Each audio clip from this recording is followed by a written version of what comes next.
Hey guys, welcome back to our podcast. Today I want to talk about how to get out of a funk and how to make your day-to-day life enjoyable.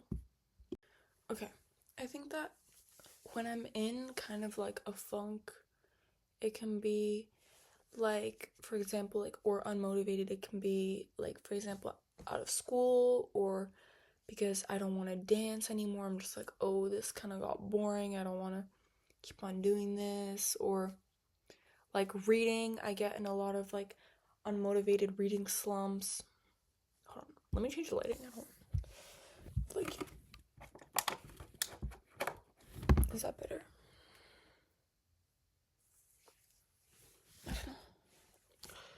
I don't know. I feel like little steps each day can go a really long way, like in order to not get burnt out.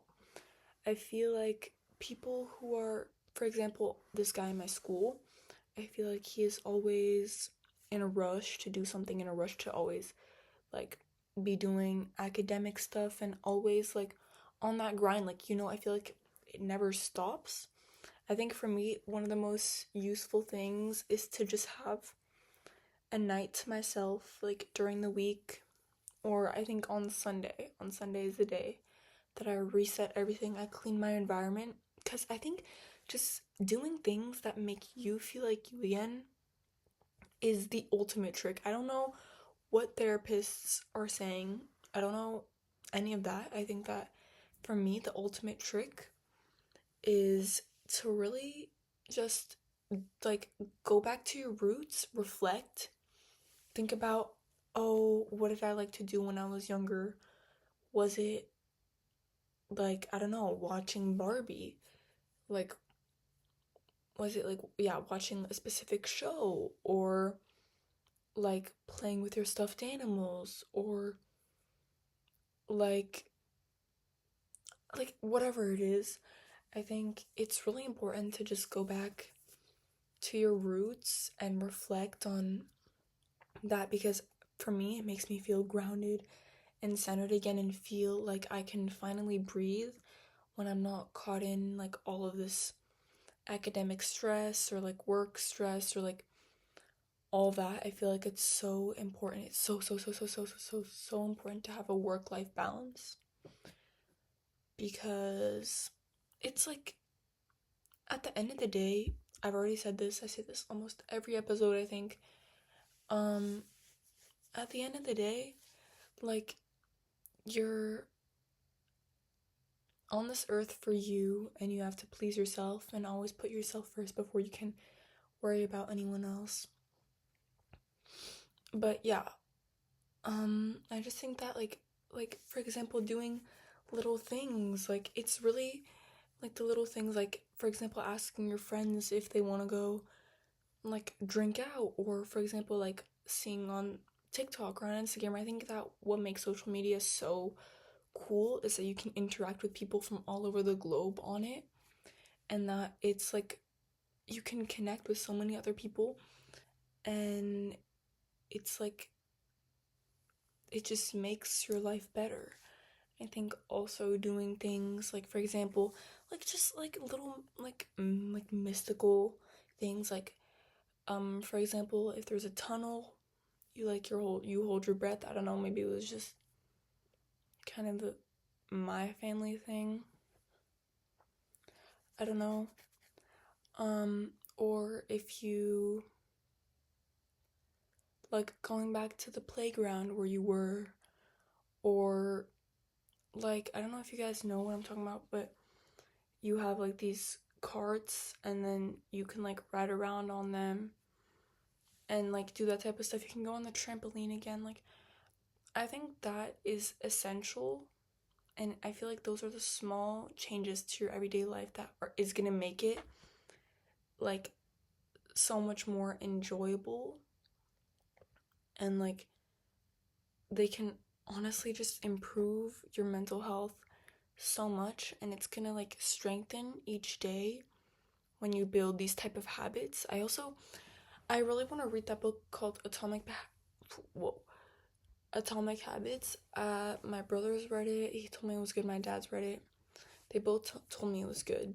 So I really want to read it because I think that my best friend, she just started journaling actually.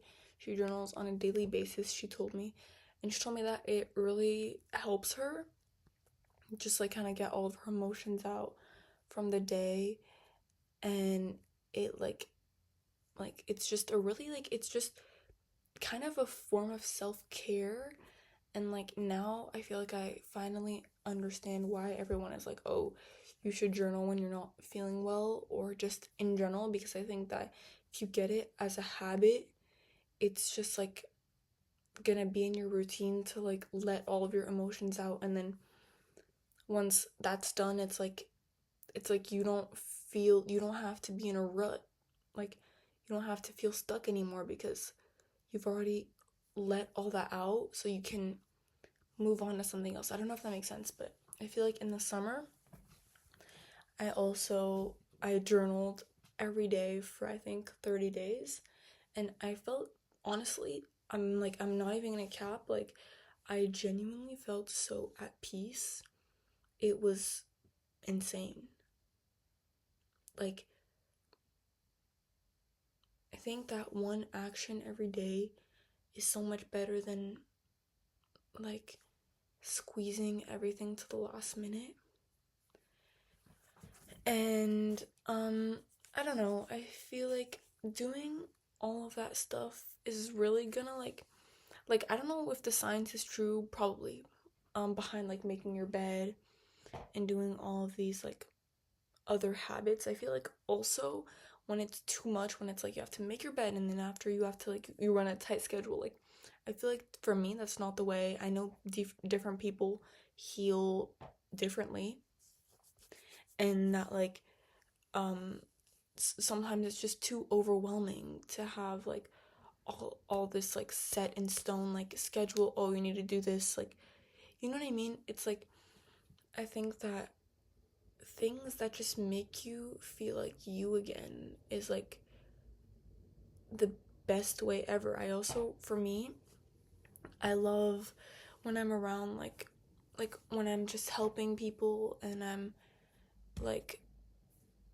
doing things like kind of for the greater good, all that stuff. Like it makes me feel like I'm doing something good, and that I like, instead of like it's just school, dance, and then like homework, sleep, repeat. Like this, I feel like it gives me a purpose, and it changes the way I view things every time it happens. And obviously I get in a rut pretty often, like I'd say right now. I also think that for me my escape is kind of talking to you guys, even though, well, I'm not really an audio. And I feel like everyone kind of has that type of like escape that even if they don't realize they have, like they always do. And I think that that's helped me like so much from like always being overwhelmed and having my bad mental health kind of like take over. I also wanted to show you guys, hold on. For me, when I'm kind of in a rut, I really like doing these kind of books, basically. Yeah, I have them from all over the world. I have them from when I was little. And you have the dolls here, and then after you have like their clothes, and then you attach it onto them. And it's just really fun, and it like fulfills me in a way that I've never found that in anything else. For me also, I love, like you guys can see here, I love doing Legos. I think that that was more for before this one week I was sick. I think it was like a year ago, and I did these like where you put the stickers on the dolls literally every single day, like all the time, because I had nothing else to do. But it was great, and I think that it's good to take a day, like it's good to just take a day every, like I said, every week to like do what you love and to reflect and to like, even if there's nothing going for you right now, you can always make something of like, you can make something of anything. Like, you can make something go for you. Like, you guys know what I mean? Like, there doesn't have to be something in it for you to like enjoy other things to do. Like, for example, if you're like burnt out because of work, and that's like, and you're single, you have no friends, you're like living in the middle of nowhere, you have to find things that fulfill you, because fulfillment and like feeding your body and your brain, like stimulating it with good things that make you like want to like kind of continue to live. Like, I can't even say it in another way, like just continue to live and to continue to want to live, is like these small steps that you have to take every day, and finding what you love. Like, for me, I also love fashion and creating like outfits with what I have in my closet, and just doing like all the things like that makes me, like, I've noticed, gets me way less into ruts than normally.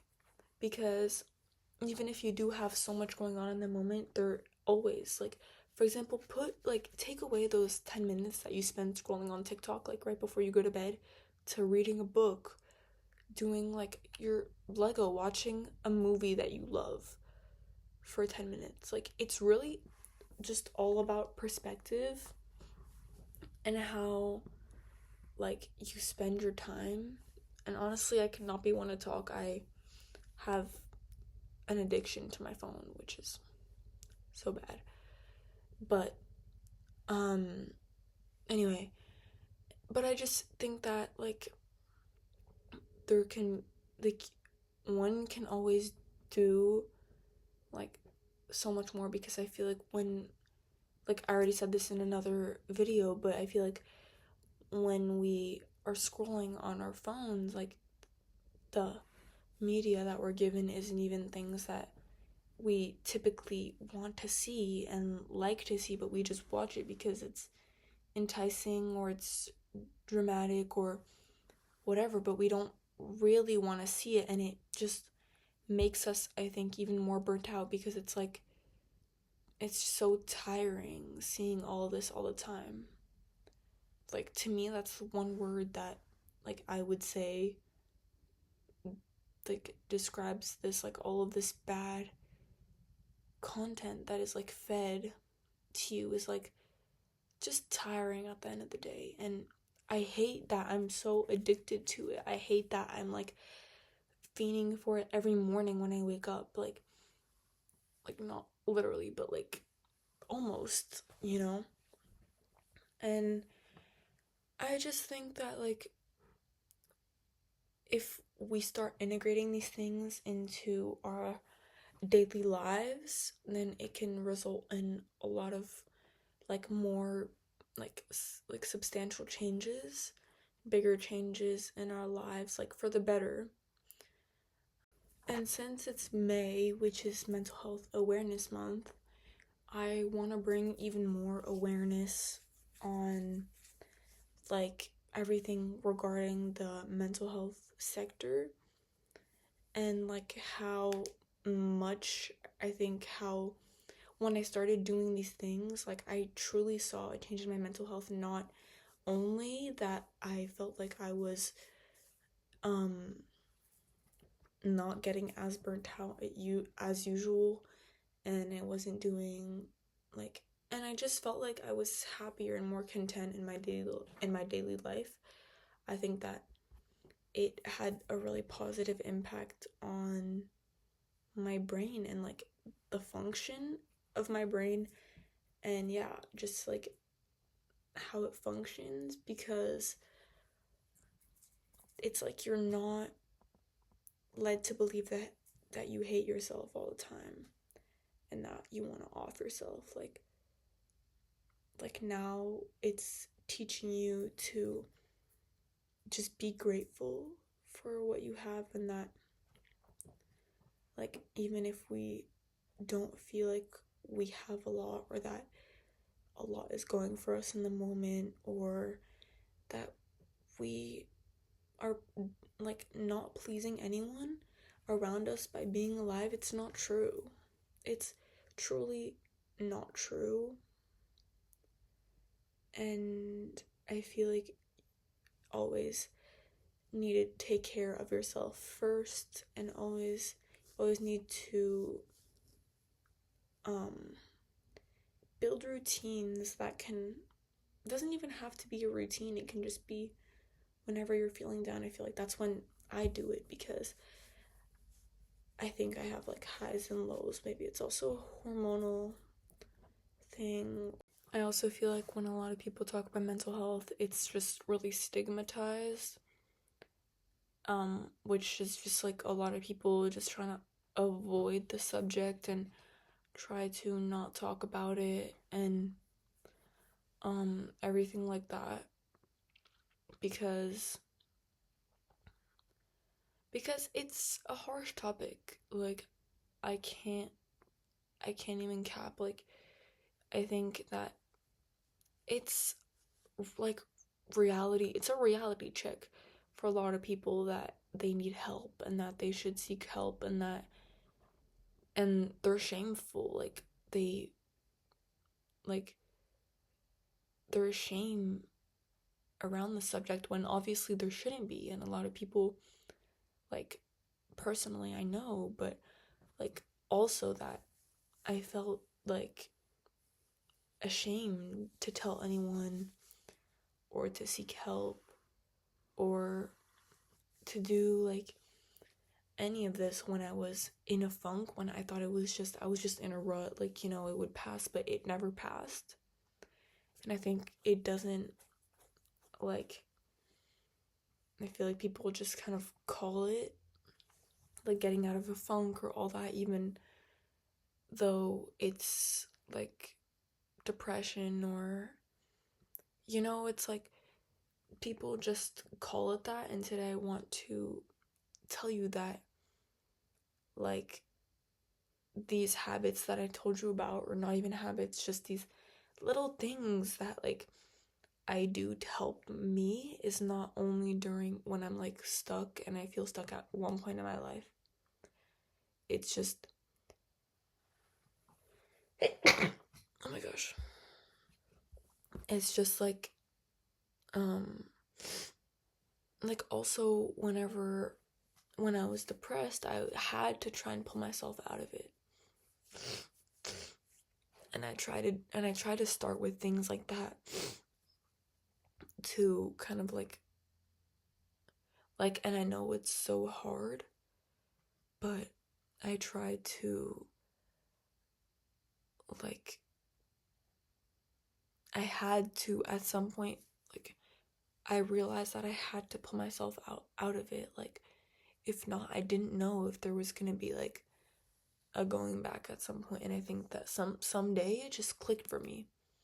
Like, it just clicked. But I think that everything that I had done previously, like all the things that I told you guys, like doing all these things that I loved, helped so much, because it helped me realize like where my emotions are at, and how now I have something to live for, and something to like be present for. And yeah, I still have days where I feel like absolute crap and I don't want to do anything. But that's not gonna stop me from living the next day, because I realize that time is so precious, and it's like you you just have to live in the moment, and you can't even think for a second that you want to off yourself. Obviously, some days I still have that thought lingering in the back of my mind, because I think it never really goes away. Like, all of these, like, for example, like anorexia, or being bulimic, or all of these things, like, I think that it truly never goes away, and it's always gonna haunt you for the rest of your life, kind of. But the best thing to do is to face it, like, firsthand, because like not face, like just like kind of confront it and just be like, yeah, but like I got over you. And like I don't know, I feel like that's kind of what I did, and it really helped me, honestly, just to like be like, I'm done with like depression treating me like crap and like making me feel like shit every day. Like, I'm done. So yeah. Okay, I'm obviously not a therapist, so I'm not qualified in any of this stuff, so yeah, but I hope I give you guys some insight on how to have kind of small takes or small things to do that can result in a very big change, just like it did for me. And yeah, I hope I helped you guys in some way.